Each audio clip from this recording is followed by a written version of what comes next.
Good morning to all of you student. आज हम आप लोगों को बताएंगे वेलोसिटी ऑफ इलेक्ट्रोमैग्नेटिक वेव के बारे में कि हम वेलोसिटी ऑफ इलेक्ट्रोमैग्नेटिक वेव कैसे निकाल सकते हैं एंड और transverse nature of electromagnetic wave. Electromagnetic wave के ट्रांसफर नेचर किस तरीके से होते हैं। सबसे पहले हम देखते हैं transfer nature of electromagnetic wave.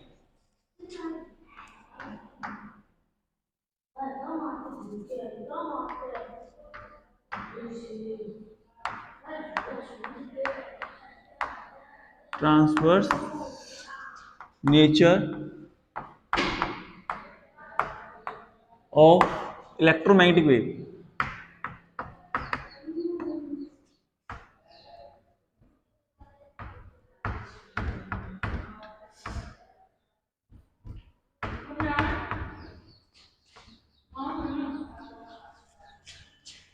Transverse nature of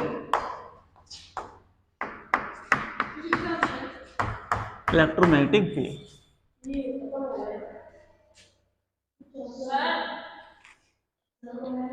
हाँ, तो transfer nature of electromagnetic wave को हम कैसे डिफाइन करेंगे। उसके लिए हम एक 3 डायमेंशन क्यूब लेते हैं। We take a 3 dimension cube in that manner. 3 dimensional cube हमने लिया।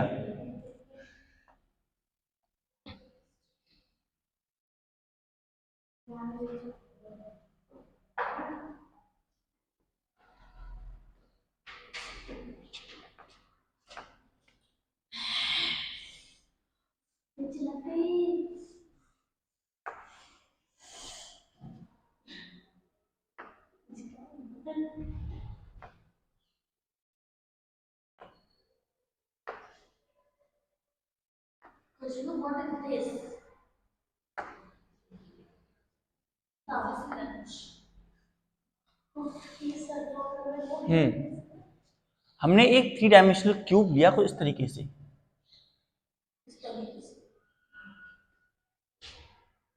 3 डायमेंशनल क्यूब क्या गलत हो गया, बुरे नहीं। हाँ, तो यहाँ देखिए, ये हमारे पास एक्स एक्सिस, ये वाई एक्सिस और ये जेड एक्सिस है। ये हमारे पास एक क्यूब है जिसमें X Y and Z axis present हैं। आपने गुड मॉर्निंग तो बोला ही नहीं। गुड मॉर्निंग नाउ अब हम देखते हैं, ये हमारे पास से ओरिजिन है O, it's origin we have O and let us take A B C D E F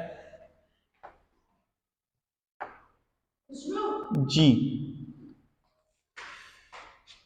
इस तरीके से हमने ये क्यूब लिया। It's the cube we have.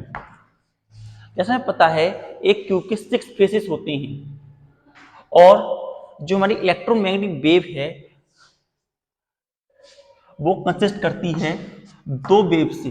एक इलेक्ट्रिक फील्ड जो यूं जा रहा है और दूसरा मैग्नेटिक फील्ड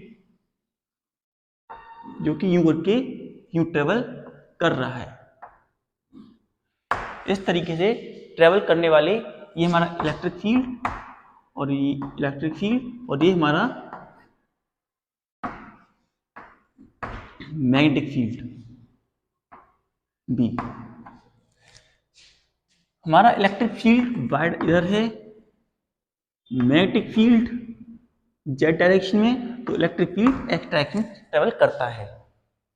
नाउ जो हम देखते हैं जेड में और बाकी सब डायरेक्शन में प्रोपोगेशन के दौरान हमारा जो इलेक्ट्रिक फील्ड अगर चार्ज जीरो हो, जैसे हमें पता है गॉस लॉ के बारे में पढ़ रखा है, close integral E D S Q upon epsilon, Gauss law में हमने पढ़ रखा है। हम देख सकते हैं कि जो हमारा क्यूब है उसके फेसेस के अंदर अगर charge zero, charge Q equal to zero हो, तो ऐसी कंडीशन में close integral E D S जो है जीरो के इक्विवेलेंट हो जाता है। Close integral E D S zero के इक्विवेलेंट हमारा हो जाता है। तो हमारे पास के 6 फेसेस थे और हम 6 फेसेस को देखते हैं जरा।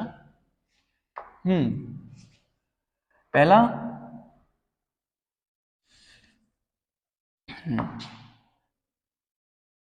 फेजेस कहाँ बन रहे हैं इसके? 1 phase, 2 phase, 3 phase, 4 phase and front वाला 5 और फिफ्थ वाला 6। हाँ, यहाँ से A B C D E F G. 1 2 3 4 5 6 faces हैं। और इस 6 के 6 फेसेस जो होते हैं इन्हें हम लिखते हैं कुछ तरीके से इंटीग्रल। और इन सबकी लेंथ अगर डीएल है, सबकी लेंथ एल है, डी एल लेंथ है, डीएल इक्वल है दोनों की, तो E D L for one case, for one case number 1 और साउंड वाले को प्लस ई डी एल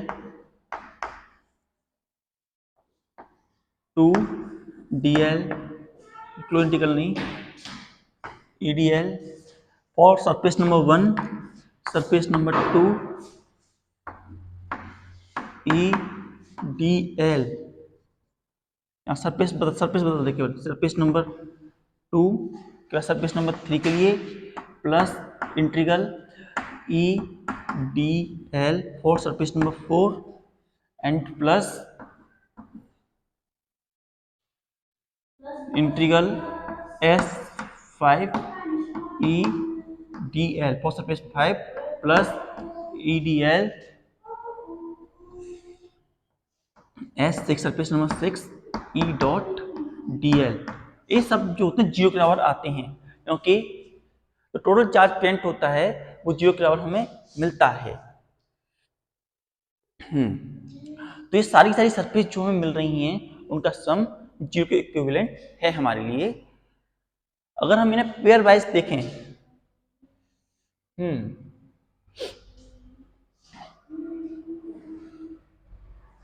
जैसे कि सरफेस हमारी इसमें S1 सरफेस और S3 सरफेस अपोजिट हैं, S2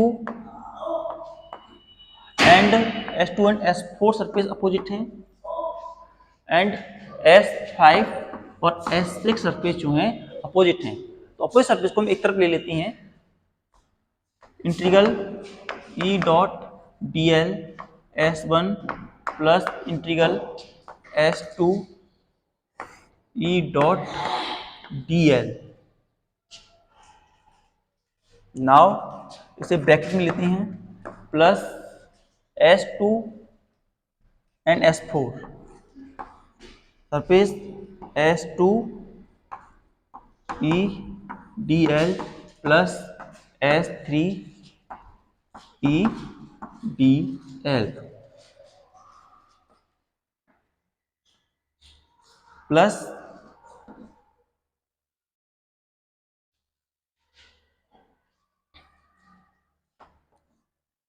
integral S5 E D L plus integral S6 E D L equals to 0। यहाँ पर ये सरफेस हैं, इक्वल एंड अपोजिट सरफेस को हमने रख लिया। और जब इक्वल एंड अपोजिट सरफेस में इलेक्ट्रिक फील्ड दोनों के ऊपर इक्वल एंड अपोजिट नेगेटिव में होगा, इसीलिए जब हम दोनों सम करेंगे तो 0 के बराबर हमें मिलेगा। टू से इंटीग्रल S1, क्योंकि ये S1 और S3 आपस में क्या बोला हमने, S1 एंड S3 है, S1 एंड S3, यहाँ S2 एंड S4 होगा और यहाँ S5 एंड S6 होगा। तो S1 EDL equal and opposite होता है प्लस S2 EDL, इसीलिए ये 0 के इक्विवेलेंट होगा। सरफेस 1 और सरफेस 2 इक्वल एंड अपोजिट हैं, तो इन दोनों का सम भी जो इलेक्ट्रिक फील्ड का सम होगा वो 0 के बराबर मिलेगा हमें। Similarly integral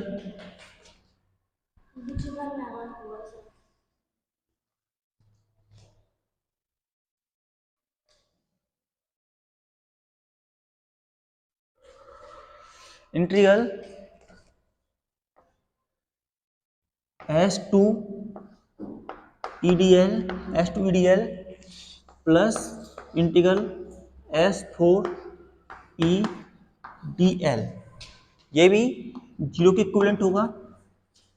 similarly integral S5 EDL plus integral S6 EDL भी जीरो के इक्विवेलेंट होगा, क्योंकि ये इक्विवेलेंट अपोजिट सरफेस है। क्यू की और क्यू की तीनों S1 S3 के अपोजिट थी, तो दोनों का इलेक्ट्रिक फील्ड एक दूसरे कैंसिल कर देगा। S2 और S4 इक्विवेलेंट अपोजिट थी, एक दूसरे कैंसिल कर देंगे। और S5 और S6 एक दूसरे की इक्विवेलेंट अपोजिट थी। इनमें से हम एक इक्वेशन को ले सकते हैं, इस इक्वेशन को लेते हैं हम। तो हमारे पास क्या है, integral S1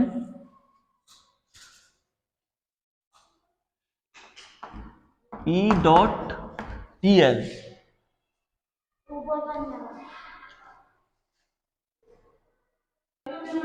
now S1 EDL plus integral S2 EDL equals to 0।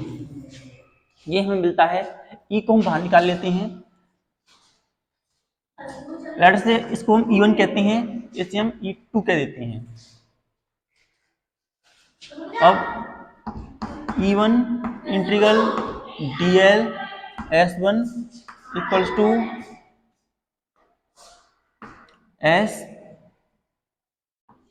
S3 2 नहीं 3 है यहाँ 3, E को बाहर निकाल लिया, E2 को बाहर निकाल लिया, तो dl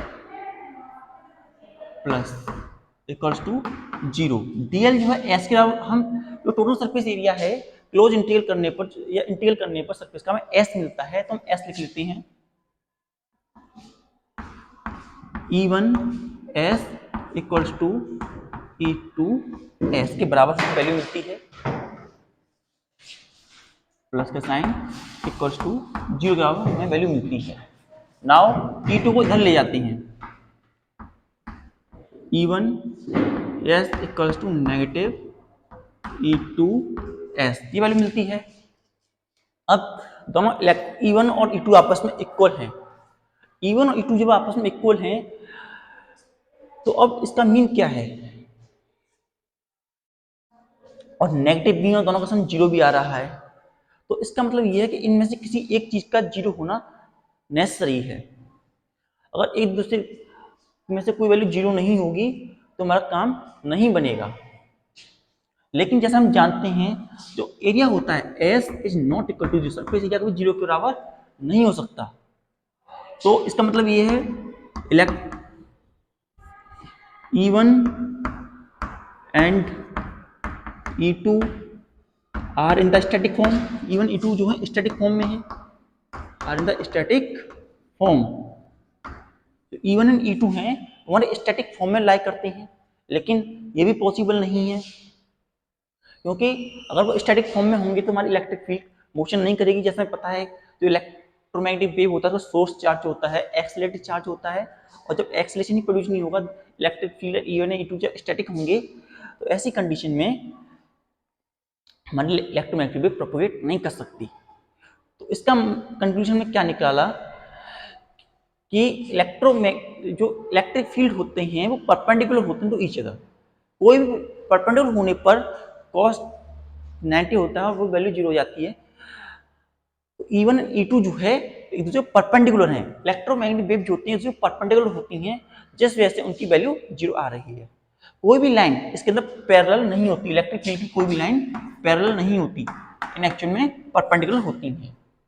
और जब perpendicular to the medium, therefore no no electric field, no electric field is parallel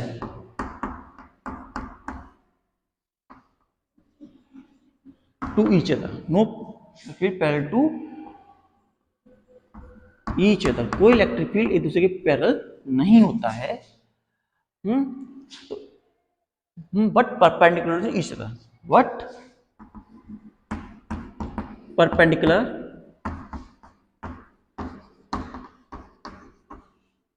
to each other. Perpendicular to, पर एक दूसरे के परपेंडिकुलर होता है। और जब वेव जो होती हैं परपेंडिकुलर होती हैं to each other during the time of propagation, तो सच टाइप ऑफ वेव जो होती हैं ट्रांसवर्स वेव होती हैं। तो इसी बात को देख करके जब हमने बोला जो इलेक्ट्रोमैग्नेटिक वेव होती हैं वो ट्रांसवर्स नेचर की होती हैं। Therefore it is therefore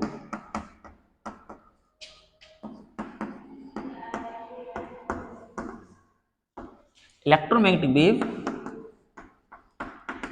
electromagnetic wave are of transverse nature. कैसे नेचर की होती हैं?